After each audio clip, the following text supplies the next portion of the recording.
آپ دیکھ رہے ہیں روشن پاکستان نیوز۔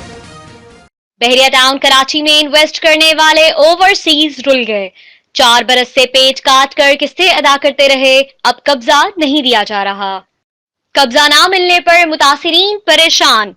400 سے زائد متاثرین زمین کا قبضہ نہ ملنے پر 9 نومبر کو بحریہ ٹاؤن کے ہیڈ آفس پہنچے۔ ایک خاتون نے تمام واقعے کی ویڈیو بنائی اور سوشل میڈیا پر شیئر کر دی۔ خاتون کا کہنا ہے کہ ہیڈ آفس کی بجلی اور پانی بند کر دیا گیا۔ قانونی طریقے سے 4 سال پیسے بھیجتے رہے۔ اولڈ بحریہ ٹاؤن میں پروجیکٹ ہونے کے باوجود دور دراز علاقوں میں ڈالا گیا۔ اب اس جگہ کا بھی نام و نشان مٹا دیا گیا ہے۔